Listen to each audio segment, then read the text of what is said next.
Throwing a straight knee in Muay Thai. Our straight knee is very much like a teep kick or a front kick. It's just a much shorter range strike. So when I throw my straight knee, I'm looking to pick my knee up loaded and push it there to fire that knee straight out at my opponent.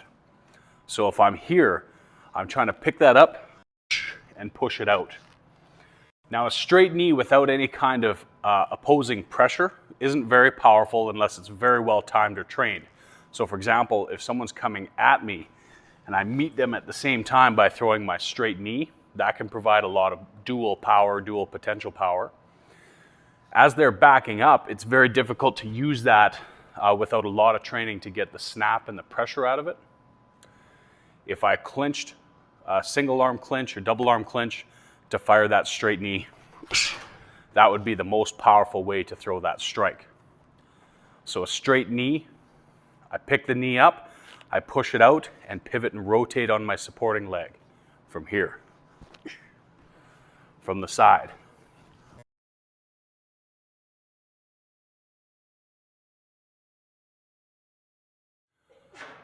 Let's talk about our up knees next. Now the up knee is striking just above the patella.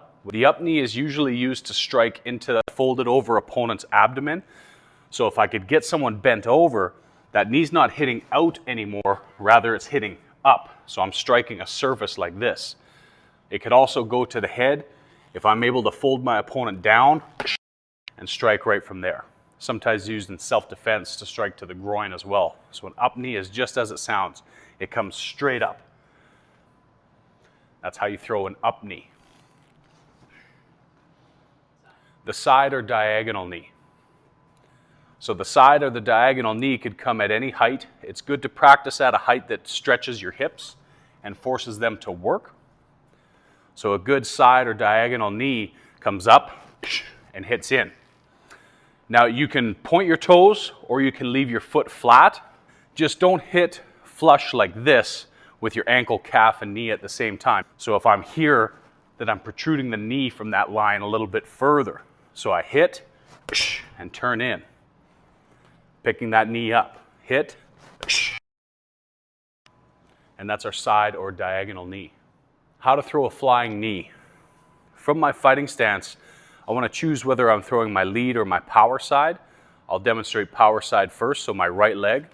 From here, I take a small step because I'm only throwing the flying knee because I either need a highlight reel shot or because I need to gain some distance on my opponent. It's a very offensive way to jump and clean up that distance. So if I'm here, I'll step and push off that rear foot. As that happens, I load up my right knee to throw my straight knee and hop as far as the distance is that you need. So if I'm here, step. Don't drop your hands.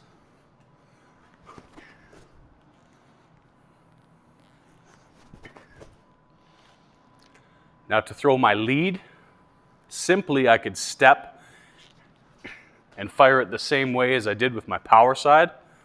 Step, fire. Or I can add my change up. So from here, if the opponent was closer, I do my change up and fire that same knee.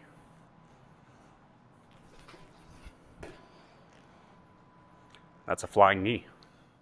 Mountain knees. So if I'm going to throw a knee at my opponent and I want to try and drop my weight down on top of their thigh, I can bring it up as if I'm maybe throwing to the head or faking a strike to the head with my leg and dropping it down on top of the thigh.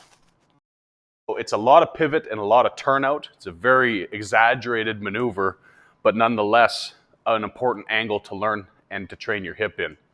So if I'm here, I bring the knee up and drop it in.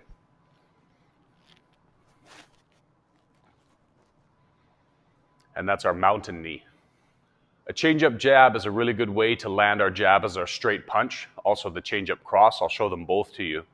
The idea is to try and get some of the attention off of your upper body so that your opponent might react to what your footwork is doing. Now in our change-up, we can also cover some ground and take some distance from them to allow that strike to have a little bit more range. So if I'm here, the change-up jab, my lead leg slides back, Right leg comes forward. That's my changeup.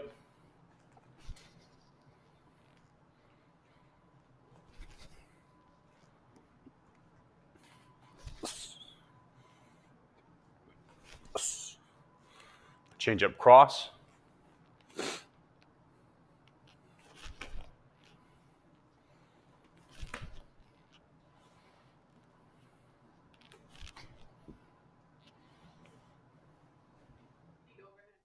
Overhand punches. So from this position here, if my opponent threw a cross at me, I could slip out to the side and execute my lead overhand punch. Or if they threw their power side hook at me, I could come underneath and fire that same overhand punch.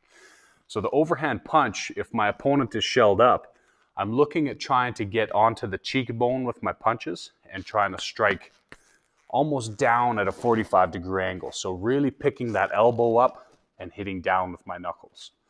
So if I'm going to throw to the head, I load by coming underneath. Like I say, that could come off of a hook or a cross. I'm going to come underneath that punch and try and counter back. You can use that overhand punch to the body as well, like a reverse shovel hook. So from this position, if my opponent threw a cross at me, I slipped out to the side, I can hit down and really pick my elbow up. Make sure that your wrist isn't bent up or down, but your elbow's in line with the wrist. So when you land, there's a clean transfer of energy. Overhand to the head, overhand to the body. One of my favorite strikes from fighting inside the pocket is the shovel hook. So it's not quite a hook to the body and it's not quite an uppercut, but I always think of it just like you're shoveling gravel or something like that. I'm kind of digging in and scooping into my opponent's floating rib.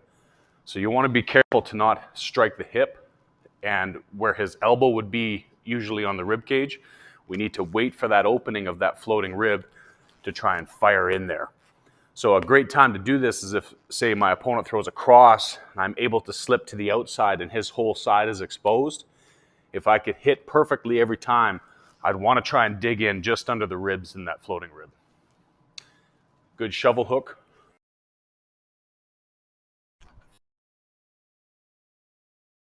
Fire. And that's a shovel hook.